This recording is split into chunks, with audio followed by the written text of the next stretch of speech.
আসসালামু আলাইকুম। আমরা মূলত এখন এই এইচএসসি ফিজিক্সের যে চতুর্থ অধ্যায় অর্থাৎ নিউটনের মেকানিক্সের যে চ্যাপ্টারটা রয়েছে, সেই নিউটনের মেকানিক্স চ্যাপ্টারের একটি ছোট্ট তবে গুরুত্বপূর্ণ একটি পার্ট কেন্দ্রমুখী বল, সেই অংশটুকু নিয়ে আলোচনা করব। তো কেন্দ্রমুখী বল জিনিসটা কি সেটা বোঝার আগে আমাদেরকে যে জিনিসটা বুঝতে হবে সেটা হচ্ছে যে মনে করেন যে আমার কাছে একটি সুতা আছে এবং একটা বল আছে। তো আমি কি চাচ্ছি, আমি চাচ্ছি সুতার এক প্রান্তের বলটাকে বেঁধে অপর প্রান্তে এভাবে মানে বলটাকে ঘুরাইতে চাচ্ছি আর কি। অর্থাৎ সুতার এক প্রান্তে বলটাকে বেঁধে আমি ঘুরাইতে চাই। তো আচ্ছা, এভাবে একটা সুতার এক প্রান্তে একটা বলকে বেঁধে আমি যখন ঘুরাবো, ঘুরানোর কোনো এক মুহূর্তে যদি সুতাটা আমার ছিঁড়ে যায় বা সুতাটাকে যদি কেটে দেওয়া হয়, তাহলে কি ঘটবে? তাহলে কি আর বস্তুটা ঘুরবে? মোটেও কিন্তু বস্তুটা আর ঘুরবে না। তো আমি বুঝাচ্ছি যে এখানে এই সুতার সাহায্যে আমরা একটা বস্তুকে এভাবে ঘুরাচ্ছিলাম আর কি। তো কোনো এক মুহূর্তে যদি এই যে এইটা সুতা, মেইনলি এইটার সুতা, কোনো এক মুহূর্তে যদি এই সুতাটা ছিঁড়ে যায়, তাহলে কি এই বস্তুটা ঘুরবে? কখনোই ঘুরবে না, বস্তুটা ছিটকে একদিকে চলে যাবে আর কি। তো এখন কথা হচ্ছে যে এই সুতাটা না থাকলে বস্তুটা ঘুরে না কেন? অর্থাৎ এই সুতার সাহায্যে আমরা কি এমন করি যে সুতাটা থাকলে বস্তু ঘুরে, সুতা না থাকলে বস্তু ঘুরে না?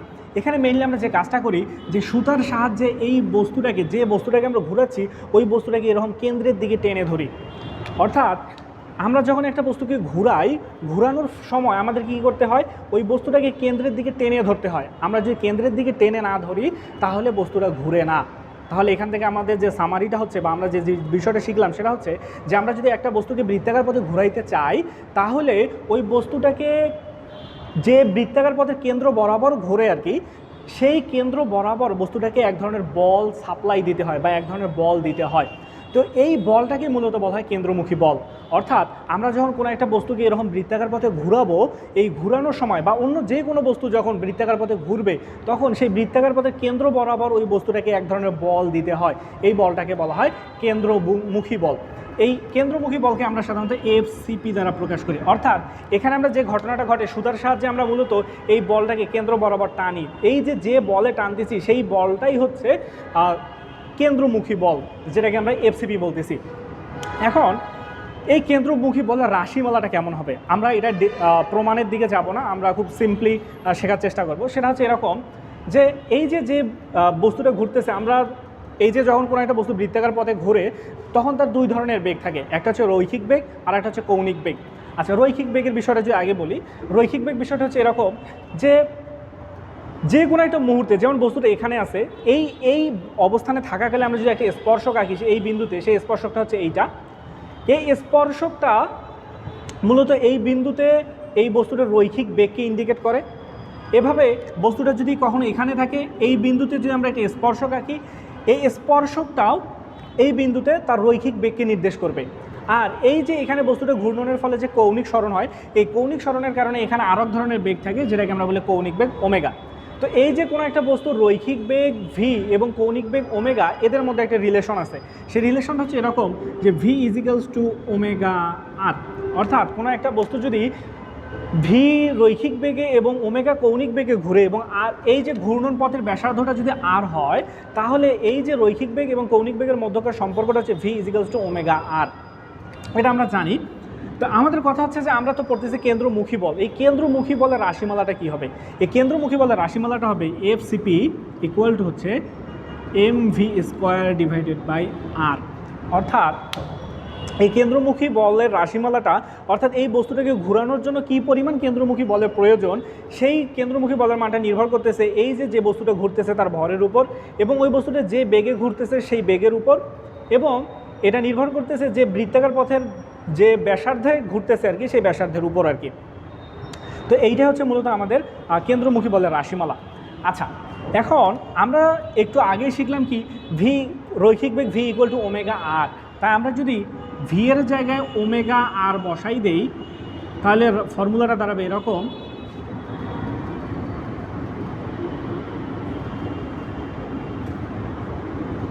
কাটাকাটি যাওয়ার পর থাকবে, অর্থাৎ আমি এখানে সিম্পলি এই ভি এর জায়গায় ওমেগা আর বসাই দিচ্ছি, কারণ ভি সমান কি ওমেগা আর। এই মানগুলো বসানোর পর আমি কাটাকাটি করার পর আমরা ফাইনালি কেন্দ্রমুখী বলের আর একটা সমীকরণ পাচ্ছি, সেটা হচ্ছে এম ওমেগা স্কোয়ার আর। অর্থাৎ এখান থেকে আমরা কেন্দ্রমুখী বলের আর একটা রূপ দেখতে পাইলাম। সেটা কীরকম? সেটা হচ্ছে যে এম ওমেগা স্কোয়ার আর। তো এই দুইটা রূপের মধ্যে এই রূপে আমরা দেখতে পাচ্ছি মানে কেন্দ্রমুখী বলের দুইটা রূপ, এইটা একটা রূপ, এইটা একটা রূপ।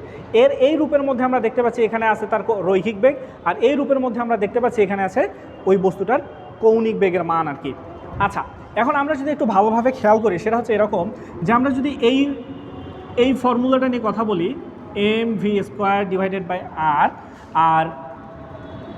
আর একটা হচ্ছে m⍵² এখান থেকে একটা জিনিস দেখা যাচ্ছে যে এই ফর্মুলার কথা যদি বলি, আমরা যদি কখনো ব্যাসার্ধর মান বাড়াই, যেমন আমি একটা সুতার কথা যদি বলি, প্রথমে আমি যে সুতাটা নিছি পরবর্তীতে আমি যদি তার চেয়ে বড় সুতা নেই, তাহলে কি এই আর এর মানটা বেড়ে যাবে না? তাহলে আর যদি বাড়ে, এই ফর্মুলা থেকে আমরা দেখতে পাচ্ছি যে আর যদি বাড়ে তাহলে কেন্দ্রমুখী বলের মান কমবে। অর্থাৎ এখান থেকে দেখা যাচ্ছে কেন্দ্রমুখী বলের মানটা ব্যাসার্ধের ব্যস্তানুপাতিক, এবং এই ফর্মুলা থেকে দেখা যাচ্ছে যে কেন্দ্রমুখী বলের মানটা ব্যাসার্ধের সমানুপাতিক। তো এখন একটা নতুন কনফিউশন তৈরি হলো, সেটা হচ্ছে এরকম যে কেন্দ্রমুখী বলের মানটা আমরা এক ক্ষেত্রে দেখতেছি ব্যাসার্ধের ব্যস্তানুপাতিক, আর এক ক্ষেত্রে দেখতেছি কেন্দ্রমুখী বলের মানটা ব্যাসার্ধের সমানুপাতিক। তো আসলে কোনটা ঠিক? একই সাথে তো দুইটা ঠিক হওয়া সম্ভব না, এটা ঠিক বা এইটা ঠিক হওয়া সম্ভব না। তাহলে আসলে কোনটা ঠিক, এটা ঠিক নাকি এটা ঠিক? আসলে এইটাও ঠিক, এইটাও ঠিক, ঠিক আছে, দুইটাই ঠিক, তবে এটা পরিস্থিতির উপর নির্ভর করে। কোনো একটা নির্দিষ্ট পরিস্থিতিতে এইটা ঠিক হবে এবং কোনো একটা নির্দিষ্ট পরিস্থিতিতে এইটা ঠিক হবে। এখন কথা হচ্ছে কোন পরিস্থিতিতে কোনটা ঠিক হবে আর কি। আচ্ছা, তো আমরা এখানে কি বলতেছিলাম? আমরা বলতেছিলাম যে এই ব্যাসার্ধের মান চেঞ্জ করার কথা। তো আমরা যদি কোনো এরকম একটা বস্তুকে যদি বৃত্তাকার পথে ঘোরাই এবং আমরা যদি ব্যাসার্ধ চেঞ্জ করি, তাহলে ব্যাসার্ধ চেঞ্জ করলে দুইটা ঘটনা ঘটবে। হয় বস্তুটার রৈখিক বেগ স্থির থাকবে এবং কৌণিক বেগ চেঞ্জ হয়ে যাবে।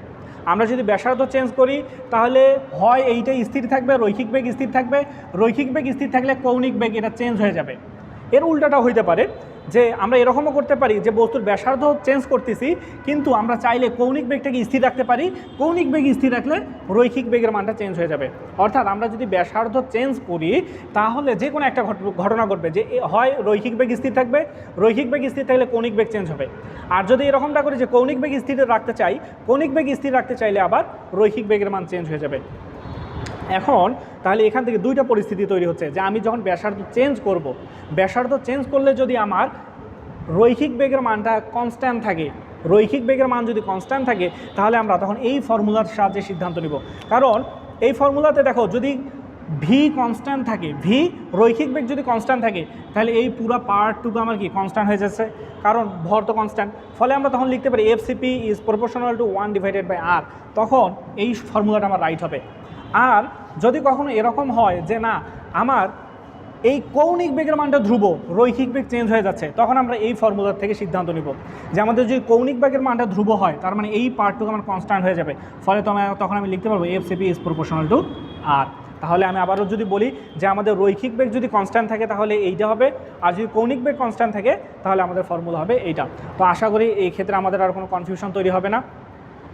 আর আমরা যখনই কেন্দ্রমুখী বল নিয়ে পড়তে যাই বা আলোচনা করতে যাই তখনই আমাদের সামনে আরও একটা জিনিস আসে, সেটা হচ্ছে কেন্দ্র বিমুখী বল।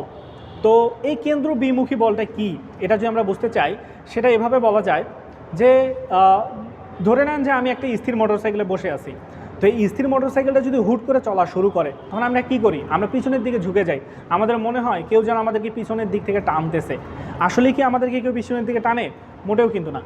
এখানে যে ঘটনাটা ঘটে যে আমি মোটরসাইকেল যখন শুরুতে ছিলাম, মোটরসাইকেল একটি স্থির মোটরসাইকেল ছিল, তার মানে আমিও স্থির ছিলাম। মোটরসাইকেলটা যখন গতিশীল হইল তখন আমিও গতিশীল হয়েছি। কিন্তু আমরা জানি যে স্থিতি জড়তা বিষয়টা হচ্ছে এইটাই যে একটি স্থির বস্তু চিরকাল স্থির থাকতে চায়। তার মানে মোটরসাইকেল যখন গতিশীল হচ্ছিল, গতিশীল হওয়ার পরে আমি স্থিরই থাকতে চাচ্ছিলাম। এই কারণে যখন আমার বেগের পরিবর্তন হলো, অর্থাৎ আমি যখন স্থির অবস্থা থেকে গতিশীল অবস্থায় আসলাম, তখন আমি আমার স্থির অবস্থায় থাকতে চাওয়ার কারণে বা জড়তার কারণে পিছনের দিকে ঝুঁকে যাই বা একটা কাল্পনিক বল অনুভব করি। তো অনুরূপভাবে অর্থাৎ এখান থেকে আমরা শিখলাম যে যখন একটা বস্তুর বেগের পরিবর্তন হবে তখন বস্তুটার জড়তার কারণে একটা বল অনুভব করবে। একইভাবে যখন একটা বস্তু ঘুরতেছে তখন তার বেগের ডিরেকশন বারবার চেঞ্জ হচ্ছে না, তার মানে কি এখানে বেগের পরিবর্তন হচ্ছে। আর এই বেগের পরিবর্তন হওয়ার কারণেও এই বস্তুটা জড়তার কারণে, যেহেতু এই বস্তুটার বেগের পরিবর্তন হচ্ছে তাই এই বস্তুটা জড়তার কারণে একটা বল অনুভব করবে। সেই বলটা হচ্ছে কেন্দ্র বরাবর ঠিক বাহিরের দিকে। এই বলটাকে বলা হয় কেন্দ্র বিমুখী বল। তাহলে এই বলটা অনুভূত হচ্ছে মূলত জড়তার কারণে। তো আসলেই কি যেমন আমরা যখন স্থির মোটরসাইকেল যখন গতিশীল হচ্ছিল, আমরা পিছনের দিকে ঝুঁকে যাচ্ছিলাম, তো এখানে কি কেউ আসলে আমাদেরকে পিছনের দিকে টানতেছিল? মোটেও কিন্তু টানতেছিল না, এটা একটা কাল্পনিক বল। তো অনুরূপভাবে এখানেও যে এই কেন্দ্র বিমুখী বল নামক আমরা যে বলটা পাইলাম, এইটাও জড়তার কারণেই, এবং এই বলটা একটা কাল্পনিক বল, বাস্তবে এই বলের কোনো অস্তিত্ব নাই। তবে আমরা একটা জিনিস মনে করি, সেটা হচ্ছে এই কেন্দ্রমুখী বল এবং কেন্দ্র বিমুখী বল আমরা বলি যে এরা পরস্পর সমান এবং একে অপরকে কাটাকাটি করে দেয়। বিষয়টা কিন্তু মোটেও যুক্তিসঙ্গত কোনো বিষয় না, কারণ আমি বললাম এই বলটা কাল্পনিক বল, এবং এই যে আমাদের যে কেন্দ্রমুখী বল, এটা কিন্তু বাস্তব বল।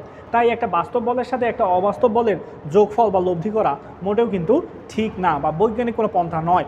তাই আমরা কখনোই এমনটা বলবো না যে কেন্দ্রমুখী বল এবং কেন্দ্র বিমুখী বল একে অপরকে কাটাকাটি করে দেয়। তো আশা করি বিষয়টা পরিষ্কার হয়েছে। ধন্যবাদ। আসসালামু আলাইকুম।